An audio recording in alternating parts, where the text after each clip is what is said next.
Siapa masih ingat minggu lalu kita sudah belajar tentang apa, Nak?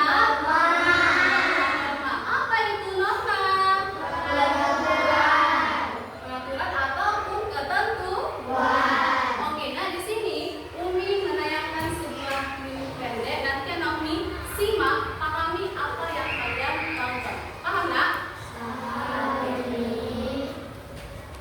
Anak Umi tadi telah menyaksikan sebuah video pendek tentang apa, Nak? Dan kewajiban di sekolah. Sudah tahu yang mana hak dan yang mana kewajiban? Oke, kalau sudah tahu, sekarang akan kita pelajari lebih detail lagi. Anak-anak Umi silahkan semua buka bukunya. Kita akan belajar tentang hak dan kewajiban di sekolah. Anak Umi pernah mendengar kata hak maupun kewajiban? Pernah? Ada yang sudah tahu apa itu arti hak? Iya, bagus Divina. Kan tepuk tangan dulu untuk Divina. Hak artinya yang harus kita dapatkan. Kewajiban, apa itu kewajiban, Anak Umi? Hak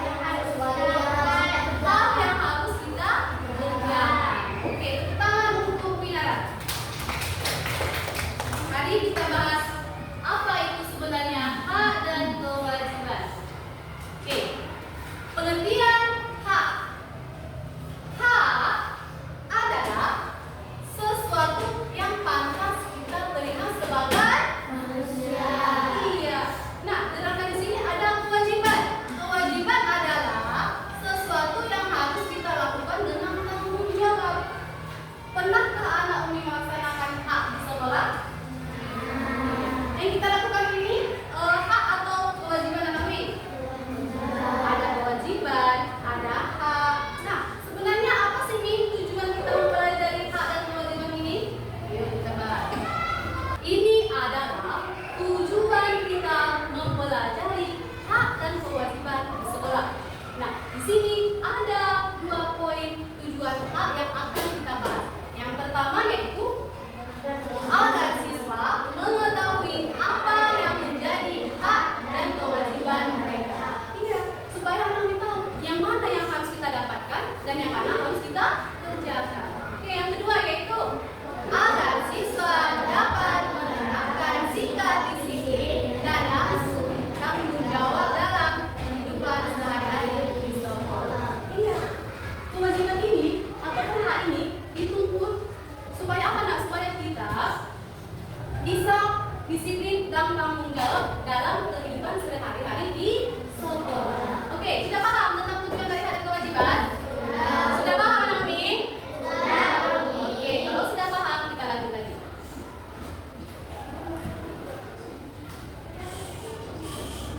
Nah, di sini katanya nih, hak dan kewajiban harus seimbang. Kenapa Umi? Tadi kita bahas. Hak dan kewajiban harus seimbang. Kenapa Umi? Karena kita tidak hanya menuntut hak, tetapi juga melaksanakan kewajiban dengan tanggung jawab. Jika hak dan kewajiban seimbang, hidup jadi tertib, adil, dan mudah. Maksudnya apa Umi? Nah, contohnya nih, kita di sekolah pengen ranking 1, pengen dapat juara, tetapi kewajiban kita sebagai seorang siswa tidak dilaksanakan. Kita nggak mengerjakan tugas, kita datang terlambat, kita di sekolah main-main. Nah, ketika pembagian nilai, pembagian rapor, kita lihat nilai kita, oh nilai saya seperti ini nih, oh nilai saya nggak tinggi nih. Nah, seperti itu. Berarti kalau tidak mau nilainya rendah, berarti harus melaksanakan apa, Nak? Iya, betul. Kalau kewajiban kita sedang kita kerjakan dengan sungguh-sungguh, maka kita berhak menuntut atau mendapatkan hak kita sebagai seorang siswa ataupun murid. Oke, berarti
sudah berani tampil di depan orang banyak, maka anak ini bisa menuntut haknya.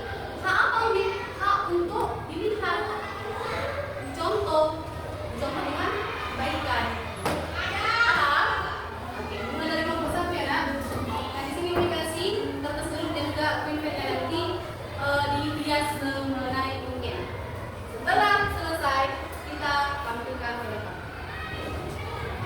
Keduanya tunjukkan ya, Bang.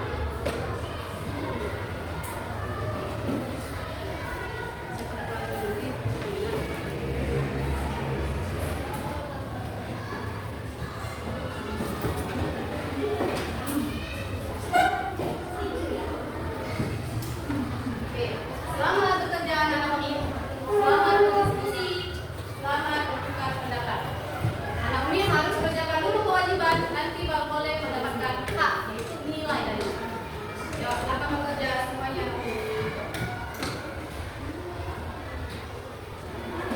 Oke, semua perhatiannya ke teman-teman kita yang ada yang kelompok 1. Mulai kelompok 1.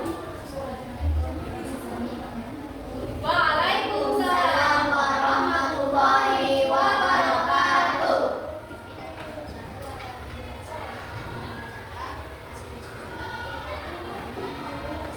Iya, terus. Mari kita lihat. Oke, hal belajar dengan baik. Oke, yuk. Kak, merasa aman di sekolah. Oke, hal merasa aman di sekolah. Kewajiban satu, kewajiban ke sekolah. Iya, bagus. Iya, wajib ke sekolah dan memakai seragam yang rapi. Oke, kasih tepuk